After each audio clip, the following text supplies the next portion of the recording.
别用你那张臭脸看着我。当未来大石中人说完这句话就走掉了。至于他为什么会非常生气，对着泰坦石中人说这样的话，那是因为泰坦石中人想要揍他。想要揍他的原因是什么呢？和石中老爷子有关系。泰坦石中人把石中老爷子的死怪罪在了未来大石中人的身上。当然，未来大石中人也是为了大多数人着想。正如在原版剧情中，为了能够保护大多数人活下来，男音响人抢走了粉袖哥手中的遥控器，把大门提前关闭了，这就导致没有逃出去的人员全部都遇难了。因为这件事，无双战神非常生气，甚至对他大出手。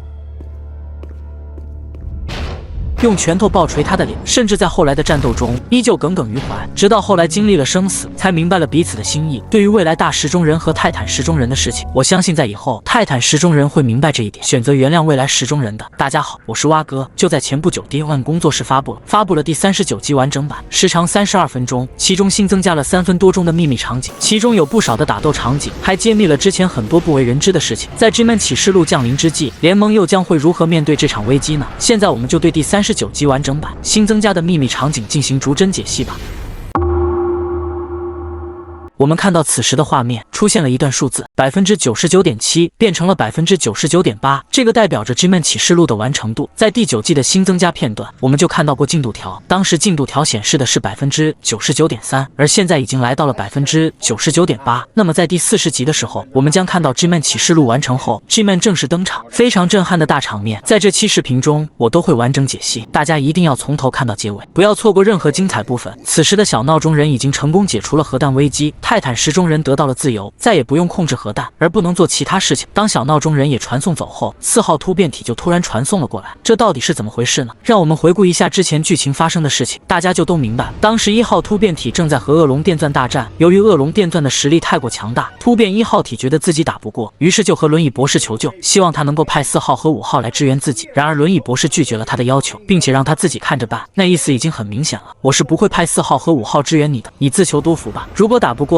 那你就去死吧。原因是4号和5号还有其他的任务，假如泰坦石中人摆脱了核弹的束缚，4号和5号突变体将会派去对付泰坦石中人，而现在泰坦石中人已经摆脱了核弹的束缚，所以4号突变体就来对付泰坦石中人了。当然5号突变体应该也在赶来的路上，马上也要登场。我们光看4号突变体的样子就知道他的与众不同了，整个身体都被武装的严严实实，看起来相当高科技，而且他的体型也非常大，和泰坦石中人不相上下。当泰坦石中人看到这一幕后，不慌不忙地拿起了时光之剑，准备迎战。这个时候4号突变体露出了他的本来面目，竟然有很多只激光眼，这让我想到了反泰坦，不过他和反泰坦不属于相同阵营。紧接着他的这些激光眼就发射出大量的激光，全部都命中了泰坦石中人。然而泰坦石中人却不为所动，就好像是挠痒痒一样，没有任何的感觉。在这里我要说的是，4号突变体既然被派来对付泰坦石中人，这说明他的攻击并不弱，那为什么泰坦石中人没有任何反应呢？只能说明泰坦石中人实在是太强了。4号突变体也大吃一惊，既然远程攻击没有效果，那就使用近战攻击吧。那手持2把刀开始360度大旋转，速度非常快，周围都形成了龙卷风，攻击向泰坦石中人。这波攻击威力巨大，泰坦石中人的防御都被突破了。这个攻击方式也是参考了《艾尔登法环》这款游戏，玩过这款游戏的小伙伴应该都懂。泰坦石中人并没有被4号突变体击倒，并且开始进行反击，先是给了4号突变体一拳，接着用时光之剑一招就解决掉了他。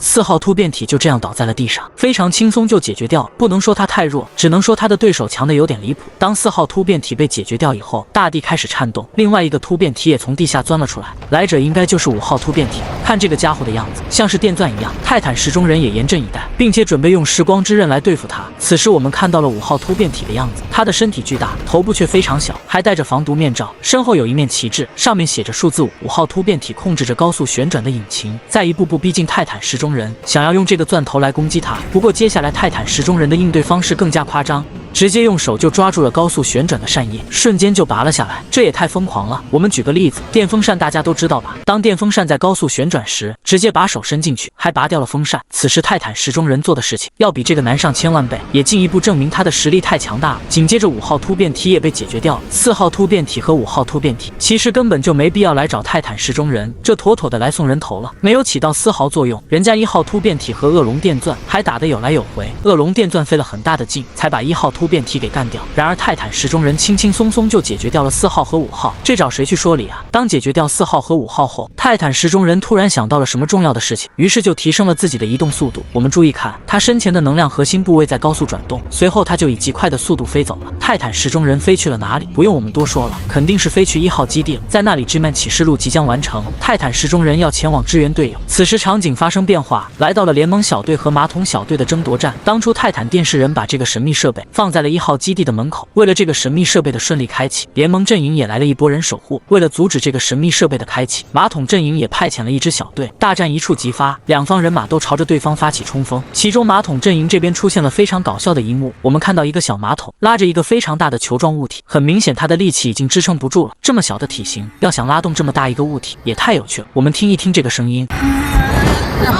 非常搞笑。此时监控人手持电击枪和对面的马桶方进行大战，并且攻击了一个人形态突变体。我们注意看这个突变体的样子，有4发火箭筒，但是却没有火箭，并且拥有激光眼，只不过脸部非常的脏乱，就好像有3个月没洗脸了。接着他对着主视角监控人想要发动他的激光眼，随后大电视人发动了屏幕白光，阻止了突变体的攻击。后面的白衣铅笔人手持大锤，把一个巨大铅笔头砸向地面，紧接着这个巨大铅笔头就从人形突变体的脚下钻了出来，把他直接顶飞了出去。从这么高的墙摔下去，肯定会摔得很惨。然后我们看到了升级后的光头马桶，它配备了大量武器和火箭炮，直接把前面的2个铅笔人和一个音响人给轰没影了。这个光头在丧尸宇宙中经常出现，是一个非常有趣的角色。没想到在时钟宇宙给他进行了一波强有力的升级。随后他准备攻击主视角监控人，大量的激光射击过来的同时，主视角监控人开始躲避，并且也开始进行反击。接着我们看到电钻人飞到了光头的设备上，用他的触手狠狠抽打光头的脸部，直接把光头给抽晕了过去。哎呀！2个人形突变体开始了他们的战斗，他们试图想要攻击触手电钻人，但是没有成功。我们看到这个触手电钻人已经飞了回来，来到了大电视人的背上。接着2个人形突变体开始和大电视人他们进行战斗。我们看到这个大铅笔人凭空画出来一个锯齿丢了出去，当人形突变体接到这个锯齿后，紧接着就引发了爆炸，这么轻松就解决掉了一个麻烦，就剩下最后一个突变体了。旁边的突变体赶快发射激光眼进行反击。这个时候一个飞行马桶突然飞了过来，对着主视角监控人发射了火箭，这威力也相当大，把主视角监控人直接炸飞了出去，趴在地上久久不能移动。此时一个电锯马桶走了过来，看到了主视角监控人，并且我们注意到他还有一个机械手臂，他们2个人也是对视了好几秒，原来是老朋友呀。他就是在第10集戴着墨镜的那个马桶人。我们注意到当时的监控人穿着白色的衬衫，而现在换成了绿色，这到底是怎么回事？很明显作者在告诉我们，他们是同一个监控人。那在时钟宇宙中，我们就不能通过衣服的颜色来判断监控人的不同了。那监控人基本上都样子差不多，我们应该怎么来判断？这一点我感觉时钟宇宙做的并不好，没有原作剧情那么严谨。不过这也无所谓，对剧情的发展其实影响并不大。这个马桶人还挺记仇的，竟然认出了主视角监控人，并且还说道：“你要为你当时的行为付出代价。”大哥呀，我们2个本来就是敌对势力，各为其主，你能不能不要这么小心眼呀？想要我放过你也不是不可以，那就让我勉为其难的惩罚你一下吧。于是这个马桶人就用电锯把主视角监控人的手指给切割了下来。我们看到这个手指还冒着电光，这说明主视角监控人也是机械手臂和机械手。他这么做的目的完全是为了报仇和羞辱主视角监控人，这根本就不致命呀。接着一根钉子命中了他的头部，他并没有反击，而是赶快撤离走了。原来是我们熟悉的那个时钟人支援了过来，他手中拿着的枪和电钻人有点相似，也可以发射钢钉。他救下了主视角监控人。接着镜头发生变化，我们看到他正在试图破解神秘设备，阻止他继续运行下去。我们注意看这个进度条，也马上快成功了。然而在进度快要完成时，突然出现了时光倒退的能力，进度条也倒退了回去。原来这个神秘设备拥有保护机制，安装了时钟装置的目的就是为了防止有人破解系统。此刻画面又来到了基地内部 ，G-Man 所处的地方冒出了强大的电流。这个神秘设备应该是可以干扰 G-Man 启示录，所以才会导致 G-Man 所处的设备非常不稳定。那么这个神秘设备能否成功阻止 G-Man 启示录的到来呢？ DON 工作室埋伏笔已经这么久了 ，G-Man 启示录的剧情肯定会非常的精彩，是一个重大的转折点。怎么可能被一个神秘设备给破坏掉？哪怕这个神秘设备能够带来一点干扰，但最终的结果依旧是无法阻止的。此时轮椅博士开始说话：“接下来把所有的事情都交给我吧。你只管带着其他人撤离出去就行。”我们看到此时的进度条显示 99.9%。G-Man 启示录即将来临，那么第40集 G-Man 启示录将会登场了。我们废话少说，接下来就解析第40集发生的所有事情和隐藏剧情。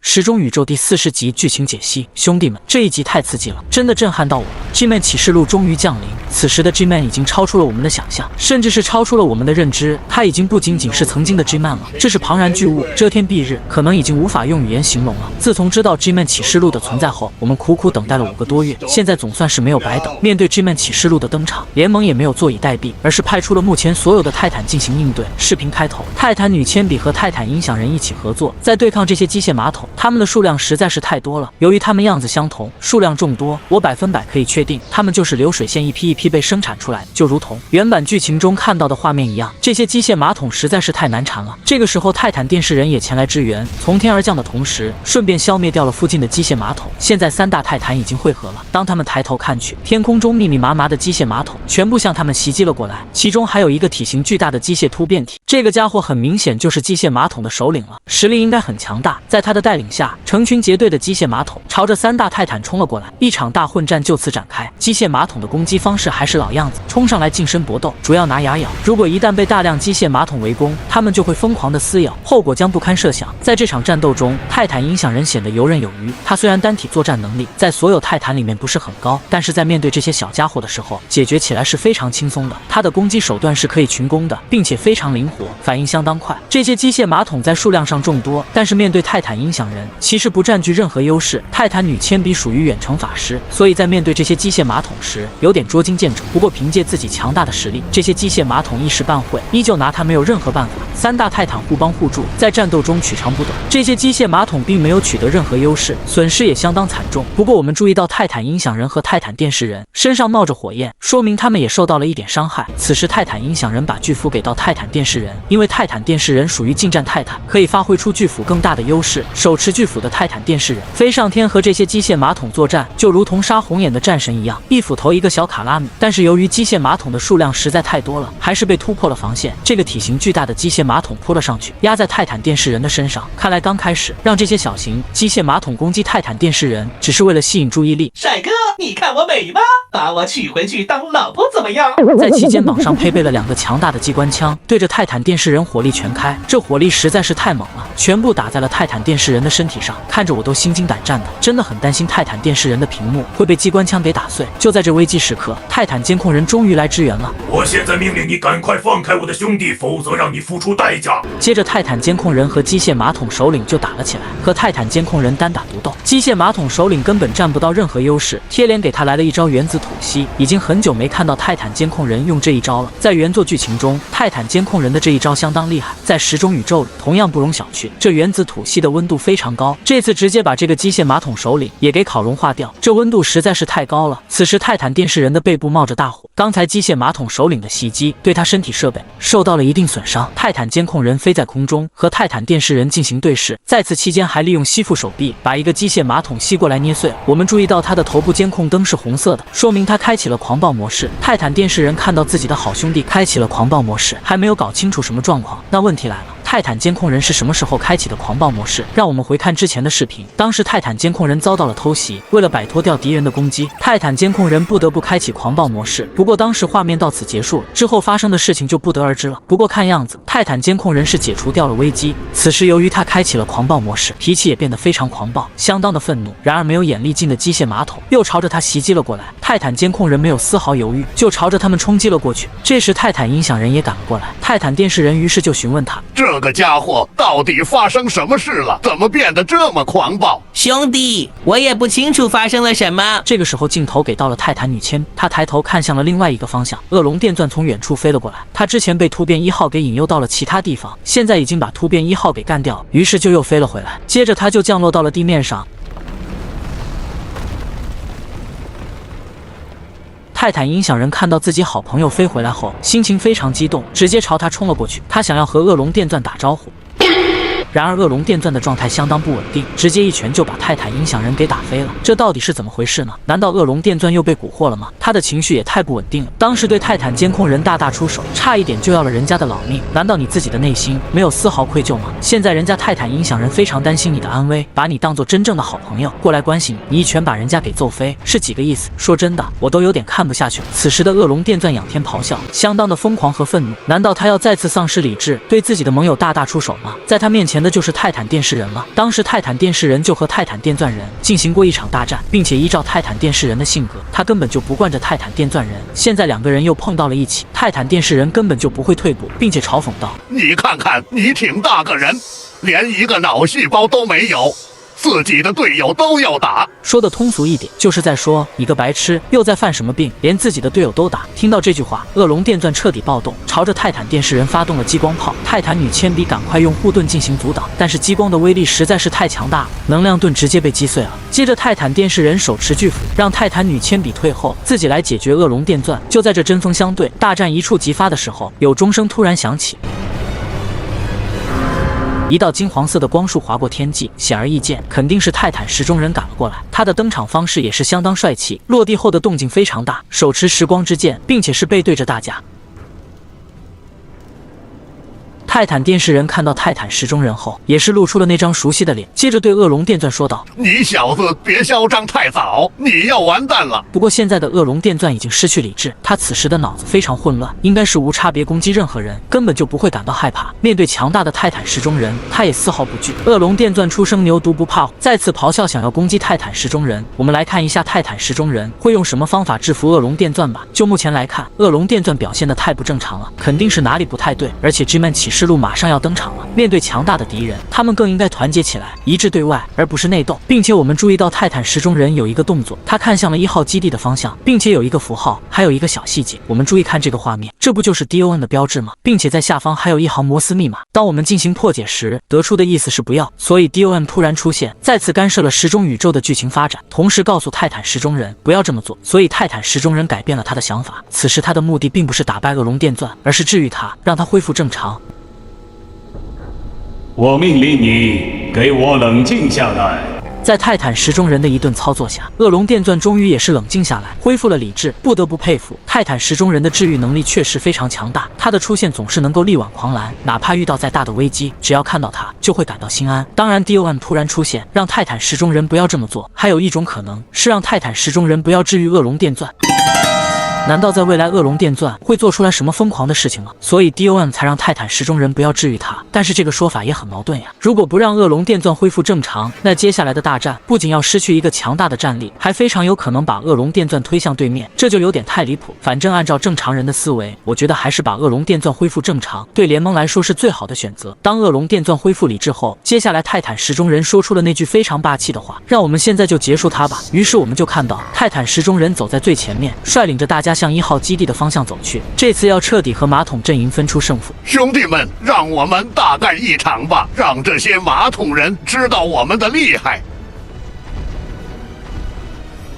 此时画面发生了变化，我们看到了轮椅博士，他就是 G-Man 启示录的策划人和负责人。现在的 G-Man 启示录已经接近尾声，于是他对 G-Man 大声说道：“别担心 G-Man， 当你启动以后，他们就无法骇入你的系统了，除非他们能够直接把你给杀了。”他说这句话是什么意思？原来神秘设备的作用是想要直接骇入到 G-Man 的系统，从而阻止 G-Man 启示录。随后轮椅博士拉动了开关，我们看到他快速的逃离了实验室，这说明 G-Man 启示录正式启动，整个基地开始震动起来。启示录的进度条也从 99.9% 变成了100%。联盟想尽了各种办法，但最终也没有阻止 G-Man 启示录的发生。此时的基地发生了天翻地覆的变化，整个基地将化为泡沫，而在基地内似乎有一个来自地狱的恶魔正在苏醒，整个世界都为之颤抖。此时我们也看到了 G-Man，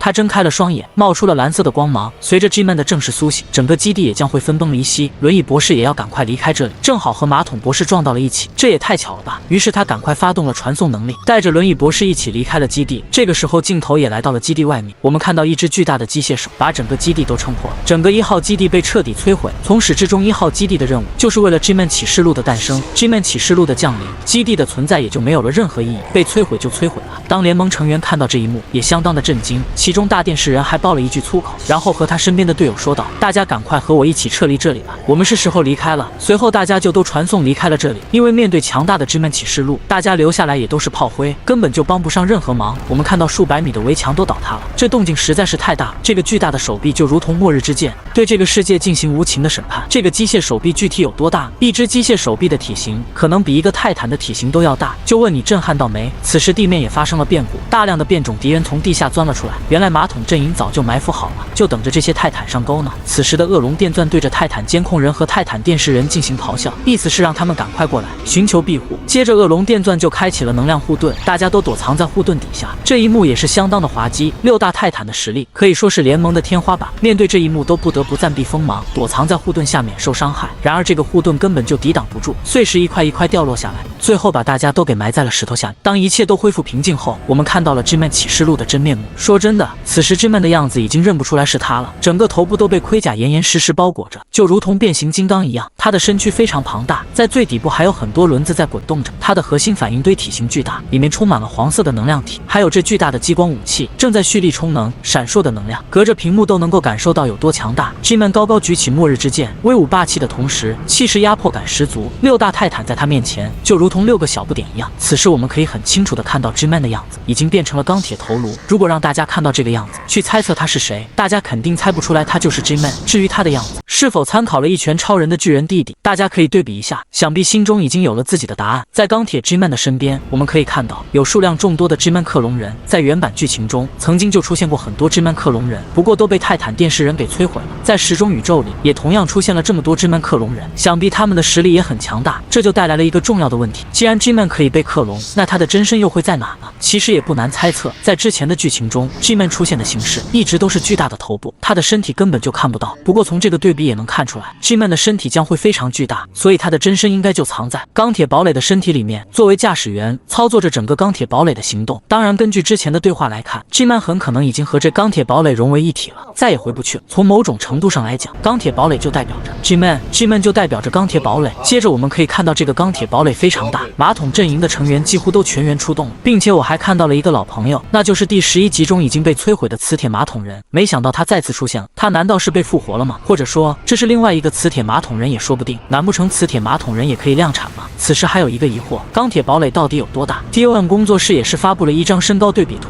我们来看一下就一目了然了。恶龙电钻的身高有100米，展翅有150米，然后钢铁堡垒的身高竟然有1800米，恶龙电钻竟然都没有 G-Man 钢铁堡垒的脚趾头高，这也太离谱了吧！整个身体的构造可以说全部都是武器，这绝对是毁天灭地、恐怖的战争机器。连泰坦电视人看到此时的 G-Man 后，都不禁在问：这真的是 G-Man 吗？他也太大了吧！他为什么不来攻击我们呢？